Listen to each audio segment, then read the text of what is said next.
భారత్లో అడుగుపెట్టాలనుకున్న Elon Musk కలలు నెరవేరాయి. Tesla తన మొదటి షోరూమ్ ని ముంబైలో ప్రారంభించింది. Tesla electric SUV model Y ని భారత వినియోగదారులకు పరిచయం చేసింది. త్వరలో ఢిల్లీలో ఇందిరాగాంధీ అంతర్జాతీయ విమానాశ్రయానికి సమీపంలోని ఎయిరో సిటీలో షోరూమ్ ప్రారంభిస్తోంది.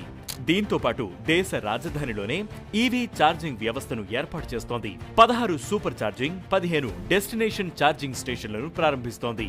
ఈ హై ప్రొఫైల్ మార్కెట్ ఎంట్రీతో ఎన్నో ప్రశ్నలు ముందుకొస్తున్నాయి. టెస్లా ఇక్కడ కార్ల తయారీని చేపడుతుందా అనేది $1 మిలియన్ ప్రశ్నగా ఉంది.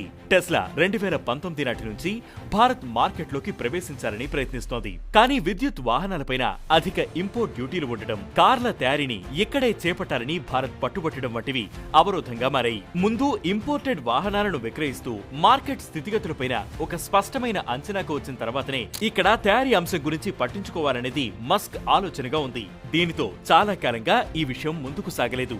భారత్ ఇటీవల ప్రకటించిన ఈవీ పాలసీలో స్థానికంగా తయారీదారులకు ఇంపోర్ట్ డ్యూటీలు తగ్గించడం, దాంతోపాటు ఇన్సెంటివ్లు ఇస్తామని చెప్పడం టెస్లాకు ఊరట కలిగించింది. అలాగని అది ఇక్కడ తయారీని చేపడతానని ఇంకా కమిట్ కాలేదు. ఇంపోర్ట్ డ్యూటీల సమస్య అలాగే కొనసాగుతోంది. ఇంకా స్థానిక తయారీకి సంబంధించిన చర్చలు, వ్యాపార ఒప్పందాలు ఇంకా పూర్తిగా పట్టాలెక్కలేదు. భారత్ అమెరికా వాణిజ్య ఒప్పందం ఖరారైతే ఆ మేరకు ప్రయోజనాలు ఉంటాయి. ఇప్పుడు టెస్లా భారత్ లో ప్రారంభించిన మోడల్ వై కారు ధర 61 లక్షలు. ఇది ఎక్స్ షోరూమ్ ప్రైస్, అంటే రిజిస్ట్రేషన్, రోడ్ ట్యాక్స్, ఇన్సూరెన్స్ వంటివి మినహాయించి షోరూమ్ ధర అన్నమాట.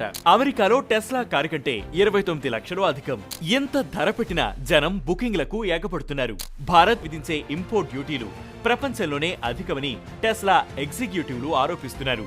భారత్లో మధ్యతరగతి ఎక్కువ, అందుకే ఈ మార్కెట్లోకి ప్రవేశించాలనేది మా లక్ష్యం అని టెస్లా సిఎఫ్ఓ వైభవ్ తనేజీ చెప్పారు. ఇందుకు కొన్ని సవాళ్లు ఉన్నా వాటిని అధిగమిస్తామని చెప్పారు. ట్రంప్ ప్రభుత్వంలో ఎలాన్ మస్క్ భాగం కావడం టెస్లా అమ్మకాలపై ప్రభావం చూపించింది. అంతర్జాతీయంగా అమ్మకాలు దారుణంగా పడిపోయాయి. ఈ నేపథ్యంలో ఆటో సేల్స్ లో చైనా, అమెరికాల తర్వాత 3వ స్థానంలో ఉన్న భారత్ పైన దృష్టి పెట్టింది. టెస్లా రెవెన్యూలో సగం అమెరికా నుంచి, దాదాపు 20% వరకు చైనా నుంచి, మిగతాది ఇతర దేశాల నుంచి వస్తోంది. ఇప్పుడు భారత్ మార్కెట్ పైన దృష్టి పెట్టి లోటును భర్తీ చేసుకోవాలనేది టెస్లా ఆలోచనగా ఉంది. టెస్లా ఇప్పుడు కేవలం విత్తనాలు మాత్రమే నాటింది. ముంబై, ఢిల్లీలో షోరూంలు కేవలం తన ఉనికిని చాటడం మాత్రమే.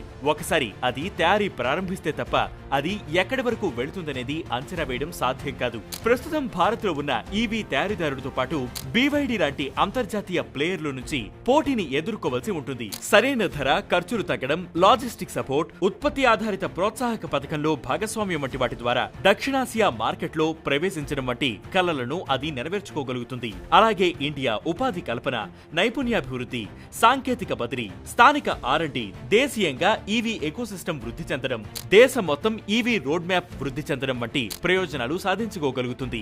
దేశీయంగా ఈవీ పరిశ్రమను వృద్ధి చేయాలని, అందుకు అవసరమైన ఎకోసిస్టమ్ ను వృద్ధి చేయడం, ఉపాధి అవకాశాలను పెంచడం అనే అంశంపైన భారత ప్రభుత్వం ఫోకస్ చేస్తోంది. అందుకే టారిఫ్ల విషయంలో వెనక్కి తగ్గడం లేదు.